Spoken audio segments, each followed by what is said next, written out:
Yuri Ferber, eu sou o CEO da Britec. Gostaria de dar as boas-vindas a mais um Britec Talks. Hoje nós temos como convidado o Luiz Fernando Marcondes, conhecido no mercado como FEFO. O FEFO atua há muitos anos aí como planejador patrimonial. E antes da gente entrar na pauta, deixa eu passar algumas dicas aí, caso vocês estejam participando pela primeira vez. Se você está... Estou vendo que tem gente participando pelo desktop e outros pelo celular. Se você está pelo desktop e achar que a tela está um pouco pequena e preferir ampliar, é só clicar no ícone indicado e a tela será ampliada. Se você quiser interagir, fazendo comentários ou perguntas, é só clicar nesse botão indicado e você pode enviar suas perguntas. No momento adequado, a gente encaminha suas perguntas, suas questões ao apresentador. No celular é similar, interface um pouquinho diferente, mas a ideia é a mesma. Se você achar que a tela está pequena, então pode ampliar. E se você quiser mandar perguntas, aí é só clicar no botão indicado e a gente registra as suas perguntas e encaminha para o apresentador no momento adequado, no final desse webinar. Seguindo a pauta, hoje a gente tem o FEFO. O FEFO vai nos apresentar algumas formas de planejamento patrimonial que ele pratica. Ele já faz isso há muitos anos. Ao final, a gente vai abrir para uma sessão de perguntas e respostas, com uma duração de 10 minutos, e indicaremos também quais são os próximos Britec Talks. Lembrando que o Britec Talks é um novo canal de comunicação que a gente lançou no início desse ano. O objetivo é trazer novidades e conteúdos que sejam de interesse para o mercado de gestão de investimentos, planejamento financeiro e planejamento patrimonial. Nesses eventos, a gente traz novidades sobre as nossas soluções, a gente convida participantes de mercado para falar sobre tendências ou mudanças que possam impactar o ambiente de negócio em que a gente está inserido. Esses eventos devem ter duração de 30 a 40 minutos. E é isso. Então, entrando agora na agenda, Fefo, seja bem-vindo ao nosso evento. Bola contigo agora. Bom, boa noite a todos. Obrigado, Yuri. Obrigado, Britec, pela oportunidade. Falando um pouco quem que é o FEFO, alguns de vocês podem conhecer, outros não. Eu estou no mercado há um pouco mais de 32 anos, fui da tesouraria de BCN, BCN Asset, BCN Alliance, Bradesco Asset. Em 2003, eu saí para montar alguma coisa que era com foco em pessoa física. Na época, existiam muitos poucos no Brasil, Multifamily Office, Wealth Management. Estruturei e toquei o Wealth Management da Semi Capital, da Link Investimentos, da Spinelli. Em 2015, montei a minha empresa Proar, e desde então vou fazendo planejamento patrimonial. Entrando no nosso assunto, quando eu falo que eu faço planejamento patrimonial, porque para mim é uma coisa um pouco mais ampla. Eu acredito que o planejador patrimonial ele tem que atuar como um clínico geral, um médico de família, que hoje, inclusive, está em falta na saúde. Eu acredito que isso seja muito importante para a saúde financeira e para a saúde patrimonial dos nossos clientes. Falando um pouco das formas, figuras jurídicas, vamos lá, que a gente for falar de prestação de serviço que a gente faz, a maioria de nós fazemos, pode ter vários nomes: Wealth Management, Multifamily Office, planejamento patrimonial, planejamento financeiro, consultoria, distribuição. Eu acredito que a forma de se prestar o serviço ela pode ser feita de várias maneiras, mas de todas elas podem ter as suas especialidades, podem ter as suas peculiaridades, mas em todas a gente vê uma coisa em comum. Pelo menos eu, nesses anos que estou 16 anos basicamente focado em planejamento patrimonial, todas essas figuras a gente vê um objetivo em comum, que é construir patrimônio e preservar o que foi construído. Acredito que quem faz planejamento com foco em sucessão, quem faz planejamento com foco em em previdência, em financeiro, em investimentos, todos visam, em comum, proteger o patrimônio e construir. Tá? Indo para uma das estratégias específicas, investimento, tá? Quando a gente fala de investimento, eu costumo ver que é uma das etapas, é uma das estratégias do planejamento patrimonial. Tá? Nenhuma delas, vamos lá, vamos separar em algumas estratégias básicas, tá? As pessoas podem dividir em outras, eu divido assim, cada um tem o seu jeito, mas para mim eu consigo ver o patrimônio como familiar. Então eu vejo a previdência aqui dentro, eu vejo a sucessão, eu vejo a segurança, societário eu vejo a empresa do meu cliente, imobilizado eu vejo imóveis de renda, ativos financeiros, ativos não financeiros, dentro do financeiro eu vejo a parte de orçamento e a parte de investimentos. Vendo a parte de investimentos em específico, assim como todas as outras, acho que a função principal, a forma mais correta do meu modo de ver, é alinhar todas as estratégias para uma. Ou seja, eu vou ter que ter os meus investimentos alinhados a todo o resto do meu patrimônio. Eu vou ter que ter minha sucessão alinhada aos meus investimentos. Eu vou ter que ter meus imóveis alinhados ao meu investimento, que está alinhado à segurança, que está alinhado à sucessão. Ou seja, no final do dia é tudo interligado. Tá? Então, por isso é importante a gente acompanhar o patrimônio inteiro do cliente, não só por partes. Não, vendo como um clínico geral, como um médico de família, o médico de família não é especialista necessariamente em uma especialidade médica, mas ele consegue entender e consegue fazer com que, com uma visão ampla, as outras estratégias corram para o mesmo objetivo, né, que a gente viu lá em cima, que é construir e preservar patrimônio.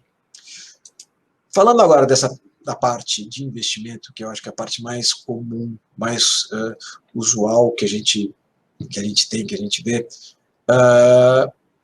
a gente começa sempre por uma análise quantitativa, ou seja, coleta os dados do cliente, o que ele tem, o que ele não tem, extrato, testamento e assim por diante. Análises qualitativas, ou seja, a gente vai coletar todos os dados de conversa, a gente vai sentar, uma coisa muito mais psicológica, é muito mais um psicólogo do que como um financista, digamos assim. Vamos interpretar os desejos, interpretar os medos, interpretar os objetivos, né? E juntar toda essa análise, junto com o suitability que a gente fez, alinhar o perfil da alocação, o perfil do nosso cliente ao resto das outras estratégias, resultando na alocação em classe de ativos e depois a escolha de cada ativo para aquela classe. E depois disso a gente faz o acompanhamento, implementação e voltamos para o ponto de origem sempre. Isso aqui é um ciclo que a gente pode mudar de algum lugar para o outro, mas eu acho que basicamente todos seguem o mesmo fluxo, né? Nesses anos todos, mais de 16 anos fazendo isso, esse sempre foi o fluxo, não muda muito disso. Agora eu gostaria de alertar para a gente começar a pensar um pouco mais racional.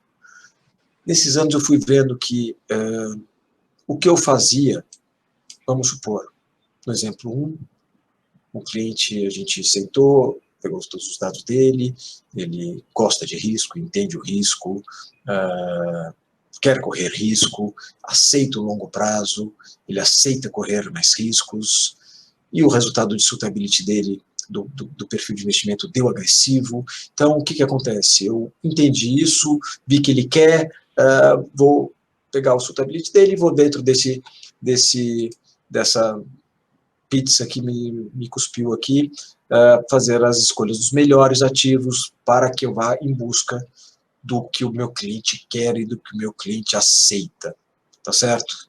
E vamos colocar um outro exemplo, que é o oposto. A gente estudou o cliente, levantou todos os dados, e realmente o que ele quer é previsão de retorno, é previsão de liquidez, ele entende isso, entende que ele aceita que ele vai ter que abrir mão de rentabilidade, apesar disso ser difícil, né?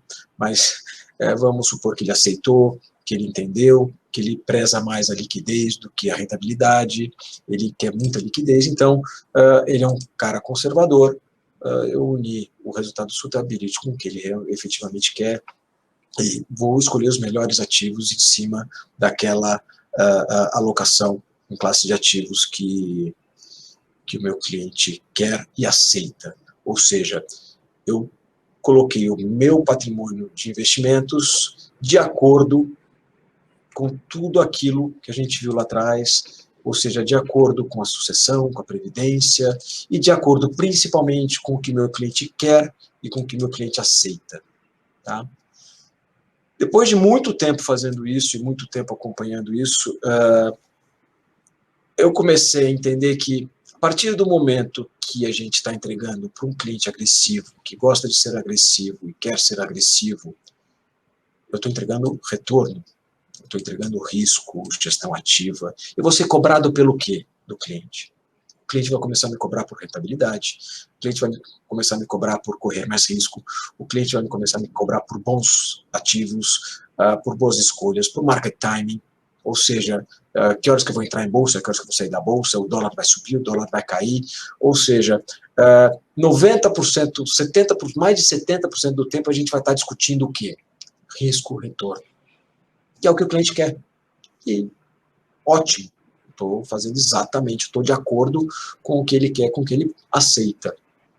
E vamos lá no cliente 2, que ele quer ser conservador, eu estou sendo conservador, ele vai me cobrar pelo quê? Vai me cobrar pela liquidez do patrimônio, por baixo risco, gestão de curto prazo, bons ativos, né? Boa liquidez, sem risco de crédito, ou seja, ele aceita ter retornos baixos e vai começar a me cobrar por um patrimônio líquido, né? Ou seja, ele não vai querer que eu coloque coisas ilíquidas, mesmo que seja hora. Então ele não vai me cobrar por muito market time, mas ele vai me cobrar por liquidez. Isso, por muito tempo, eu fiquei muito confortável, né, porque a gente entregava o que o cliente queria, mas eu comecei a voltar e pensar, o seguinte, poxa, não estou satisfeito, eu não estou satisfeito com isso. Por que eu não estou satisfeito com isso? Eu estou entregando o que o cliente quer, eu estou entregando o que o cliente aceita, está em cima do suitability. Poxa, mas no final do dia eu comecei a gastar muito mais tempo com coisas que talvez não fossem as principais. Vamos voltar lá para o objetivo de cima e vou fazer uma pergunta para... Comecei a me fazer uma pergunta, né? Poxa, mas eu estou entregando o que o cliente quer, mas o que ele quer é realmente o que ele precisa? Pô, estou entregando o que o cliente aceita, mas o que ele aceita é realmente o que ele pode?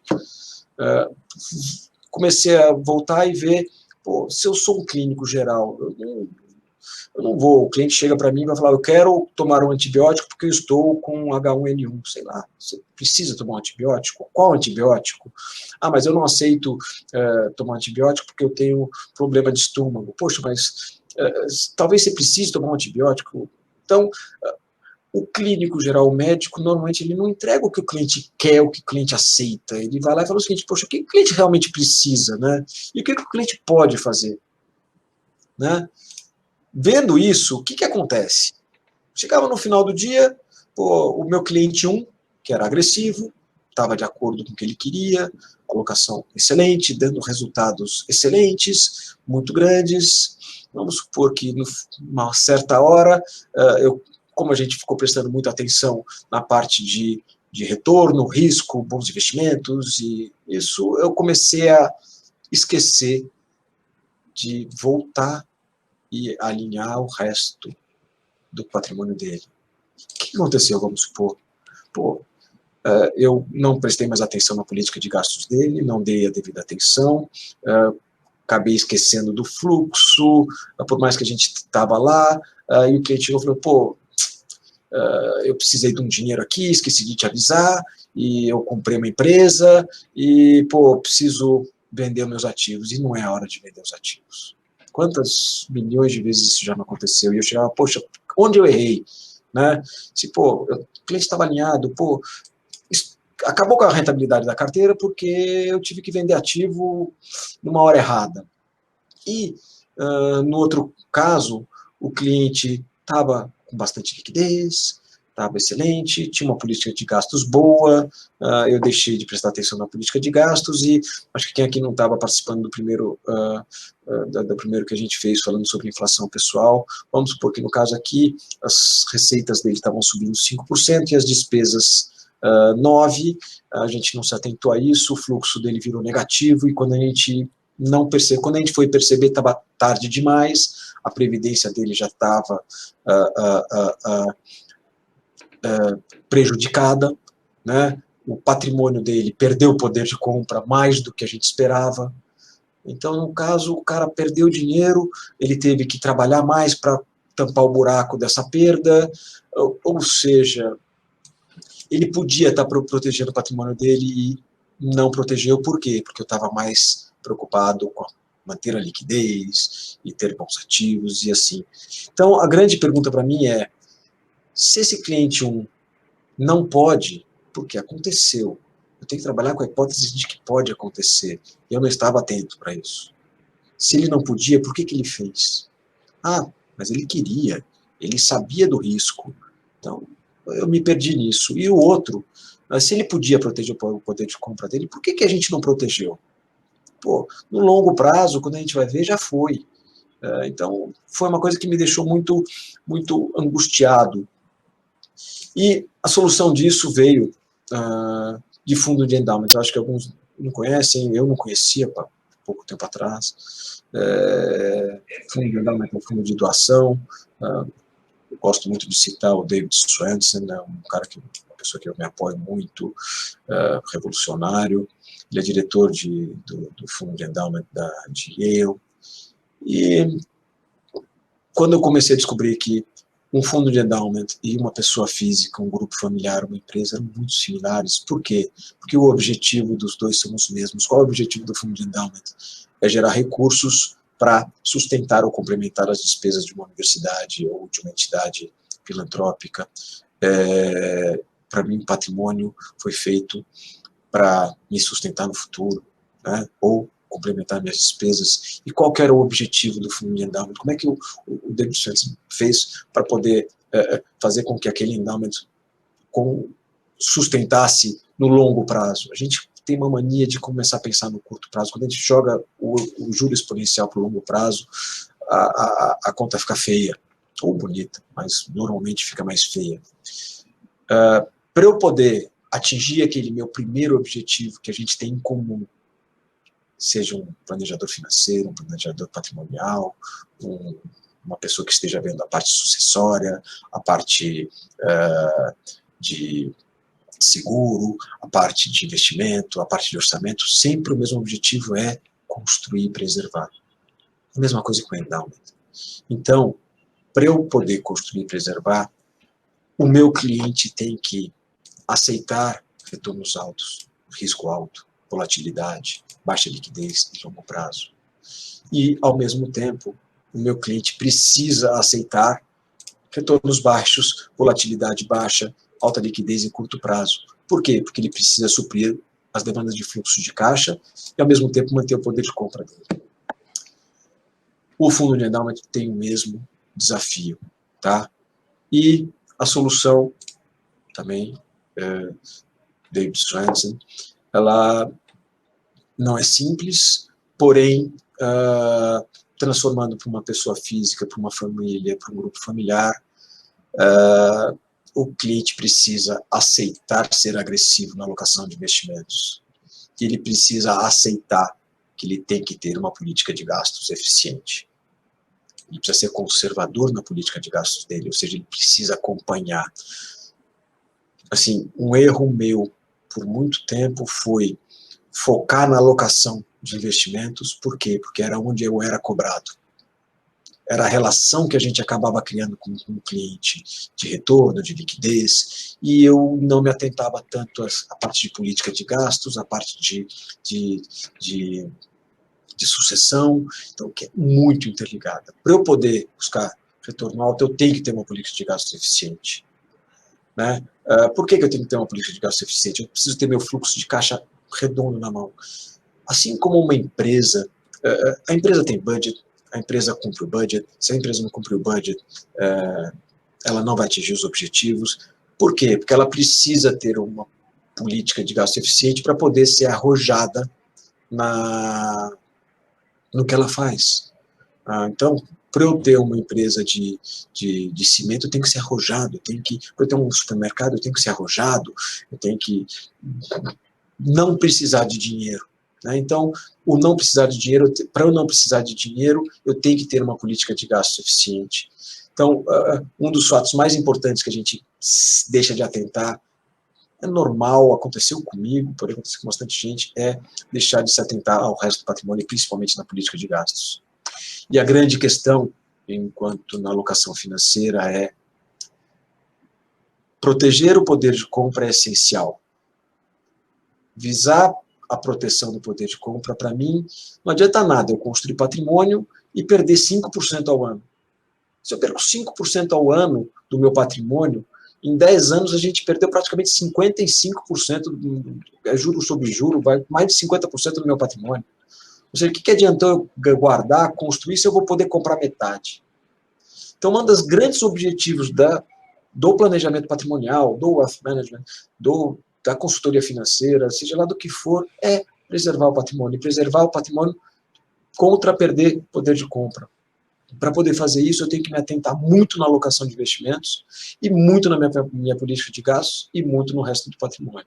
Tá? A partir do momento que a gente começa a focar em preservar poder de compra e manter uma política de gasto eficiente, a cobrança vai ser pelo quê? O meu cliente vai me cobrar o quê?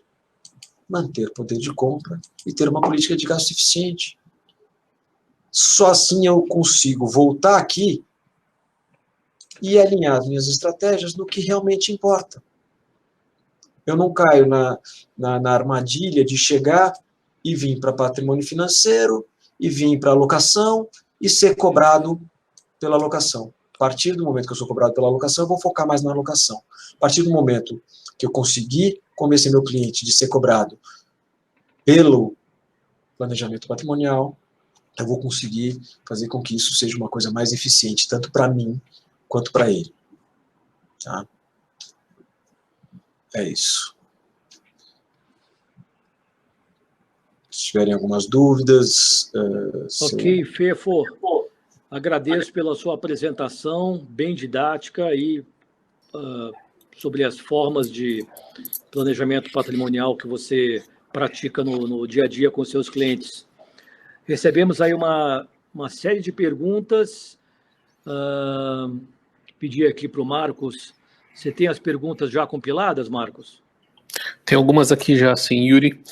Vou passar por elas aqui. A primeira, Fefo, é para você aí. Se o meu cliente quer e pode consumir o patrimônio, por que ser agressivo na alocação de investimentos? Não seria mais prudente ter uma alocação mais conservadora? Bom, essa pergunta é comum, eu já me fiz várias vezes, e voltando aqui na apresentação, seria até, inclusive, por exemplo, esse caso aqui, esse caso conservador número 2, o meu cliente não precisa correr risco, por quê? Porque ele tem patrimônio, ele quer consumir patrimônio. Legal, a partir do momento que a gente parte do pressuposto que a remuneração dele está sendo baixa, que ele vai perder patrimônio, e o quanto isso se reflete no meu patrimônio. Às vezes a conta é simples, eu estou ganhando 6% ao ano, vamos dizer, nem agora a gente está vendo o juro de 6% ao ano, para que eu vou correr risco? Eu vou comprar uma NTNB, ali a IPCA mais 5%, então na realidade eu vou ter o IPCA mais os 5%, quem disse que eu estou perdendo? Inclusive quem disse que eu estou perdendo patrimônio? Eu estou ganhando 5%. Bom, primeiro que não é 5%, é 5% bruto, não 5% líquido. Líquido vai dar quanto aí? Sei lá, 4%. Segundo, a partir do momento que a gente fala que, eu posso até guardar esse slide, eu sempre deixo ele aqui, que o IPCA é igual a variação das minhas despesas, ok, você estaria certo, mas o problema é que o IPCA não é igual à nossa variação das nossas despesas, e preservar poder de compra, eu não tenho que preservar poder de compra em cima do IPCA, eu tenho que preservar poder de compra em cima do que sobe as minhas despesas, não o IPCA. Assim como o endowment, ele não tem que ligar para a inflação, ele tem que continuar suprindo os gastos da universidade, né? E se você faz essa conta, vamos lá, o IPCA é 3,5%, com juro real de 6%, ou seja, tem um juro real ali de 3, 4, 5, 1,5%, 2%, vamos colocar 2% para arredondar, 3%. Bruto vai dar um pouco mais de 2 líquido. Agora, se a minha inflação for 3 pontos acima do IPCA, estou sendo bonzinho, tá? Tem casos que ela é 10% acima. Se ela for só 3, a minha inflação, se o IPCA foi de 3,5, a minha inflação foi de 6,5, meu juro foi de 6, menos imposto 4,5, estou perdendo de 4,5, pô, então na realidade eu estou perdendo 4, 5, 6, 2,5% ao ano, 3% ao ano, 2, 3% ao ano, em 10 anos dá 30% ao ano.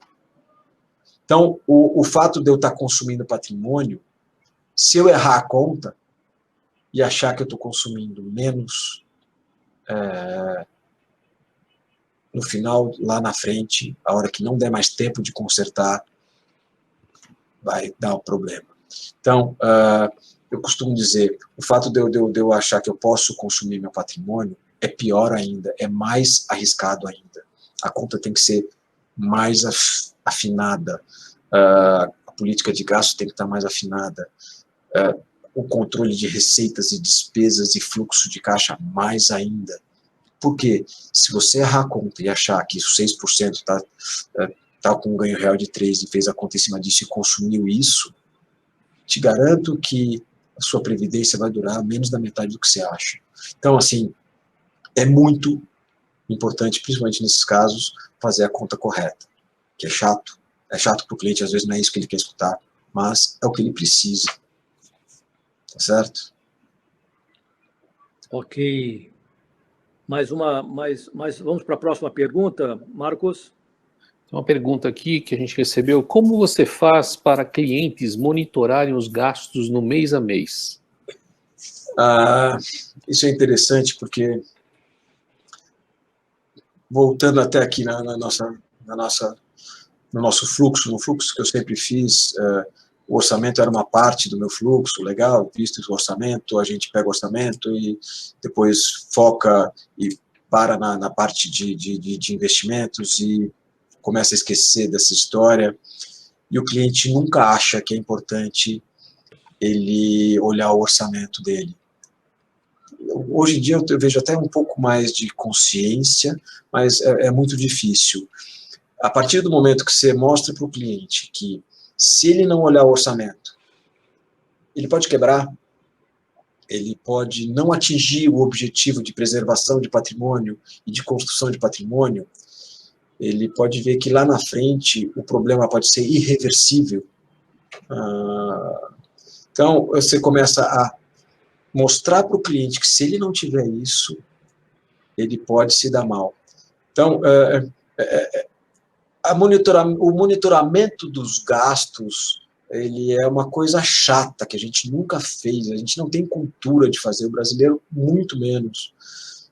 Mas a partir do momento que ele vai entendendo que, vamos lá, num cliente, por exemplo, como esse, conservador, a hora que ele entender que, se ele for conservador, ele pode não ter o que ele acha que ele vai ter de previdência, e que ele pode correr mais risco, né?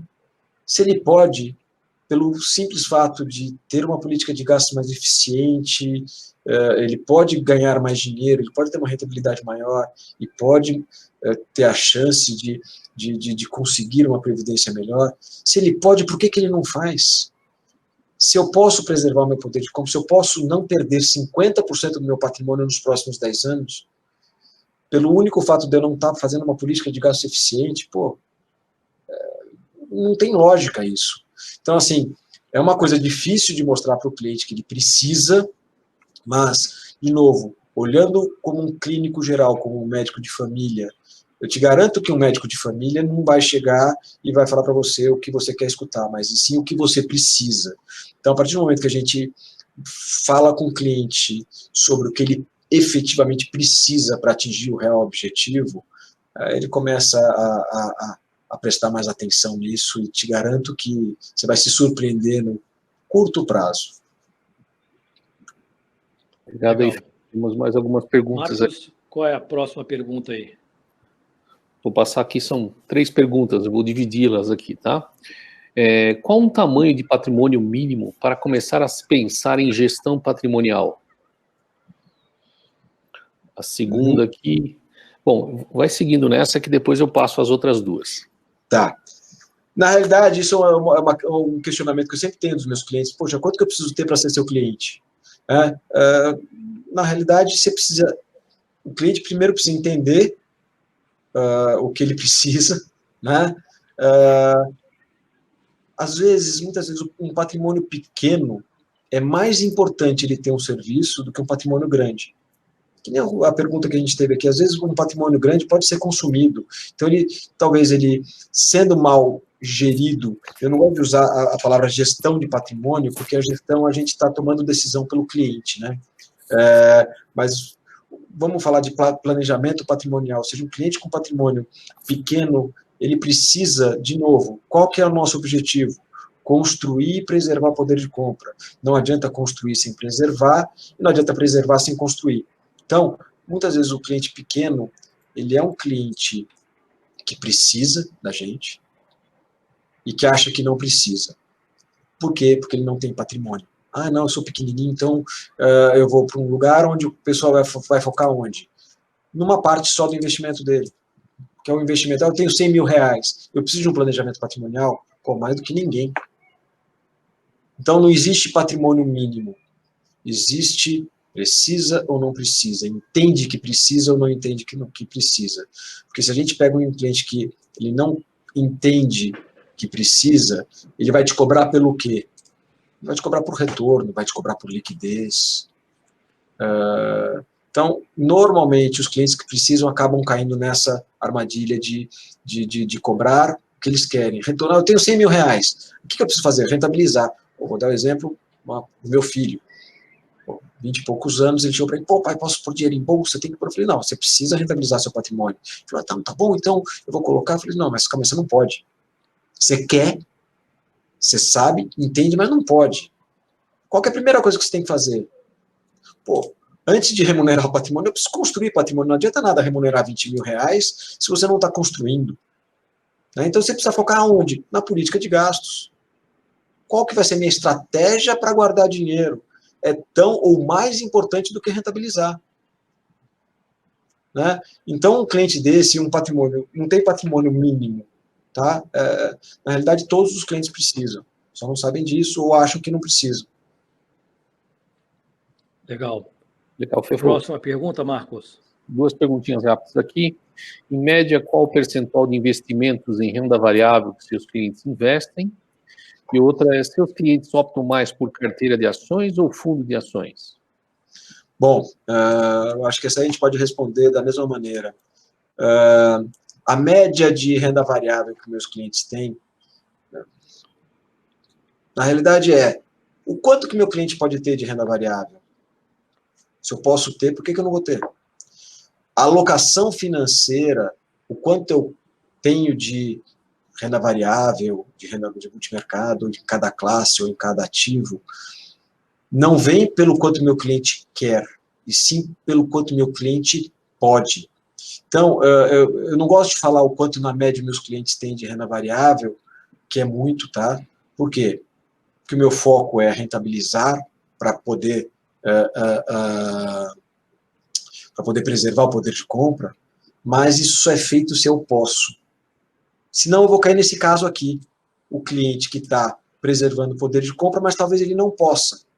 Ele quer, entende, pode, então eu vou pôr 40% em bolsa. Poxa, mas ele pode pôr 40% em bolsa, ele tem uma política de gasto eficiente para ter 40% em bolsa, ele pode buscar retorno? Talvez não.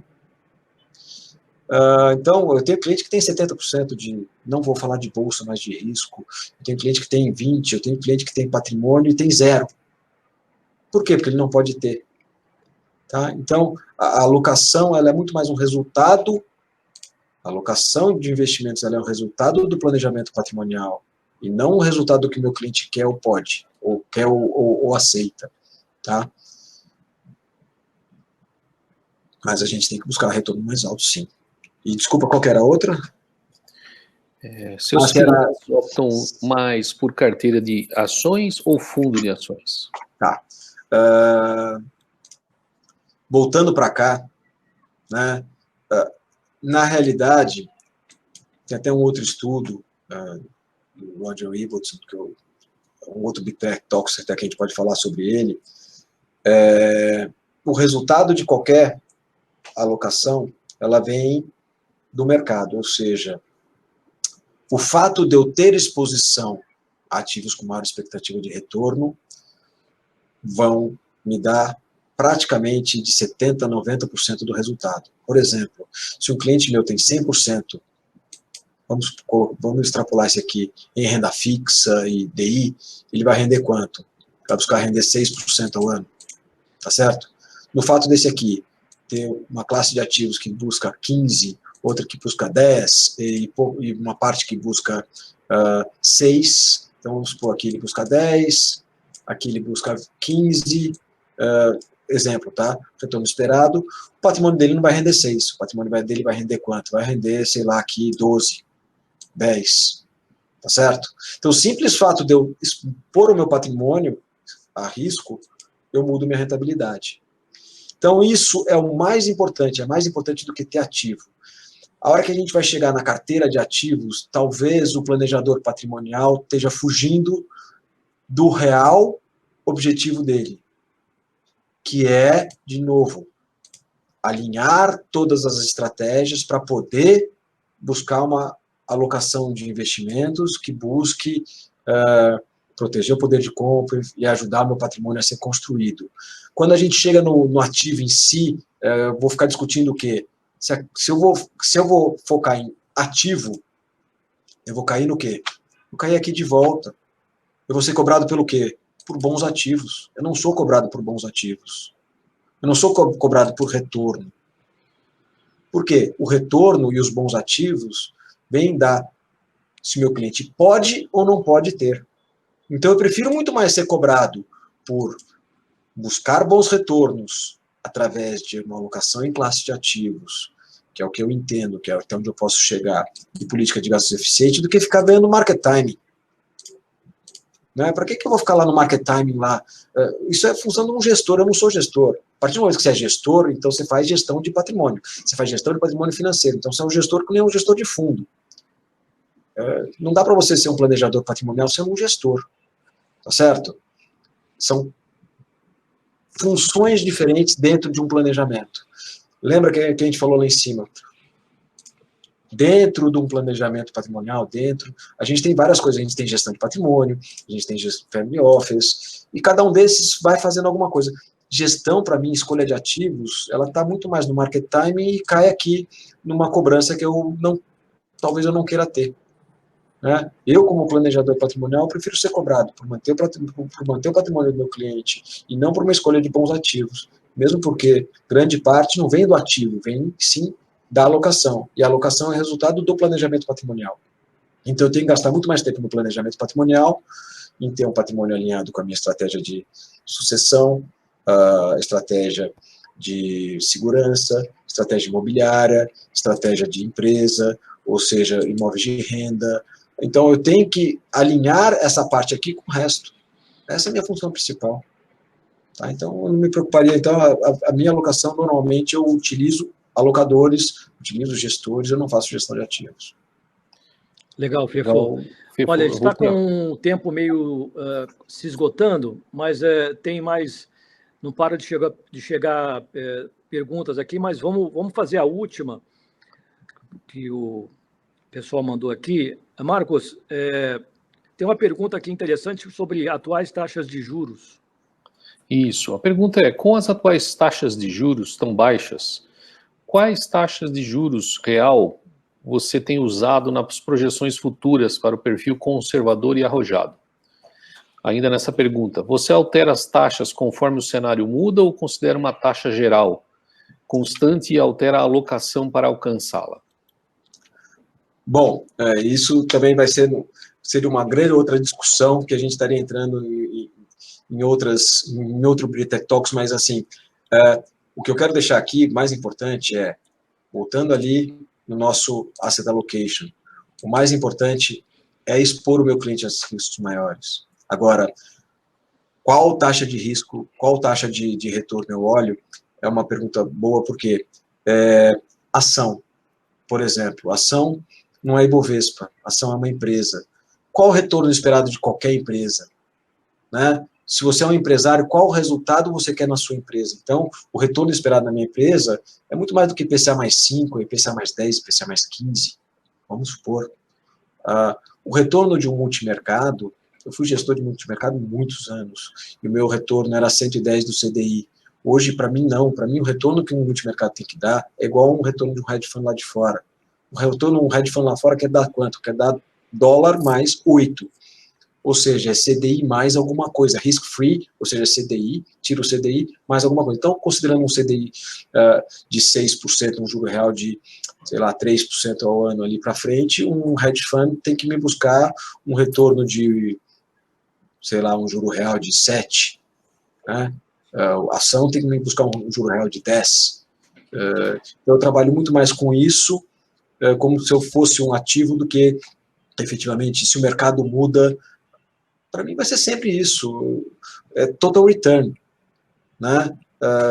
É que a gente não está acostumado com total return, porque a gente veio de hiperinflação, juros altos, agora a gente já está com uma inflação equilibrada, uma coisa mais previsível, a gente pode falar de juros de 6% ao ano lá para frente, 5%, 6%, então o multimercado busca 10%, ação busca 15%, 20%, sei lá, e assim por diante, tá?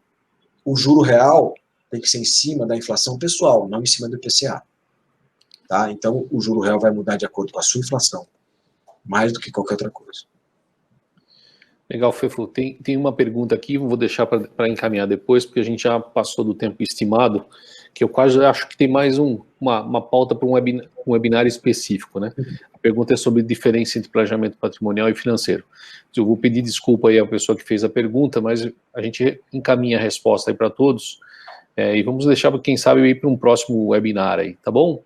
Fefo, Yuri. Em 30 segundos. O planejamento financeiro é uma parte do planejamento patrimonial. Beleza. Tá, então, legal. Valeu. Passando a palavra aí para o Yuri. Obrigado. Obrigado, pessoal. Obrigado aí a todos aí que estão conosco aí até quase 8 horas da noite. Já passamos pela fase de perguntas e respostas. Vamos ver agora o que nós temos de próximos Britec Talks.